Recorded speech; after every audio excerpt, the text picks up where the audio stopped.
Re-elected House Speaker Nancy Pelosi is proposing some gender-neutral free speech limitations for the 117th Congress. Instead of saying mother or father, members would be required to say parent. Instead of son or daughter, they'd say child. And instead of sister or brother, it would be sibling. You get the idea. This comes of no surprise to our next guest. Campus reform reporter Ophelie Jacobson says speech restrictions like these have been going on for quite a while on many of our nation's college campuses. Ophelie, always good to see you. So you have plenty of examples, but most recently I know a professor at Marquette University threatened to lower the grade of one student if he didn't use gender-neutral language in a term paper. Tell us about that one. That's exactly right. And we've seen multiple examples at the Leadership Institute's campus reform. Even at the University of Pittsburgh, they removed all gender terms from their homecoming titles. Again, this is nothing new. What we've seen on campuses across the nation for years is the attack on freedom of speech and the idea that everything has somehow turned into being offensive. Just as you saw in the 117th Congress opening this past weekend with the new proposal from Speaker of the House, Nancy Pelosi, she's pushing these types of terms and these policies to ban gendered language such as mother, daughter, father, and son from the House of Representative rules. I mean, these are just the types of policies that we've seen. It's this type of control of information that we're seeing on campuses as well. Yeah, some people just think that's crazy. Now, I know just before Christmas, you asked some college students what they thought about a possible Biden administration proposal to enact a hate speech law. Here's a brief clip of their responses.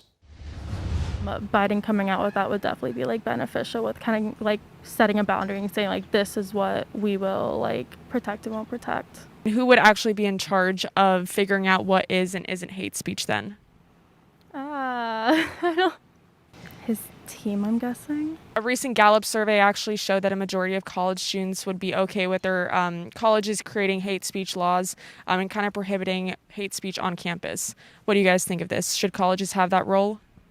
I think it would be good. I think it would be helpful. Yeah, it would definitely help in campus life. I think so, just because colleges have such a big role on, raising the next generation and stuff like that. If you are on a college campus, there should be some restrictions to what you can say and can't say in order to benefit the college community. Earlier in your man on the street interviews, or should I say woman on the street, or maybe now I should say person on the street interviews, students admitted the First Amendment allows free speech, but why do they support a law restricting hate speech when they know it would violate the U.S. Constitution? Well, when I asked students if they would support a hate speech law on their own campuses, they all agreed. But the irony was they weren't even able to define what hate speech is. And that's the main issue we run into with these types of laws, is that hate speech is very subjective. It's very hard to define. So who is to say what is and isn't offensive? And in a country where freedom of speech is one of our foundational principles, there is a chance that at any point in time, anything can be deemed offensive by anyone. And we saw that, with the 117th Congress with Nancy Pelosi and her proposal, like you mentioned earlier. Yeah, I think that one student said they'd leave it up to Biden and his staff or something. And anyone who's read George Orwell's 1984 would know about the doublespeak and the thought police. So please share another recent example with us about politically correct speech on campus, and why should we all be concerned?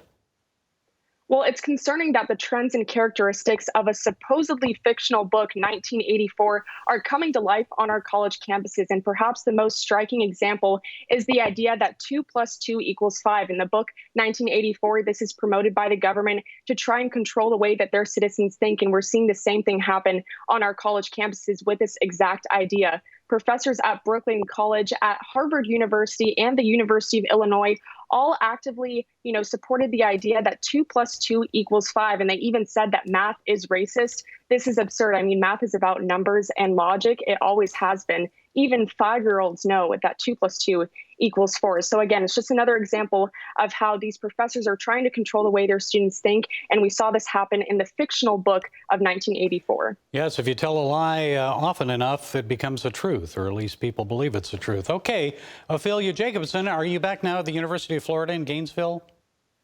I will be returning soon. Okay. Yeah, I'll be returning soon. Well, thanks for being with us. Enjoy that winter warmth. Thank you so much for having me on.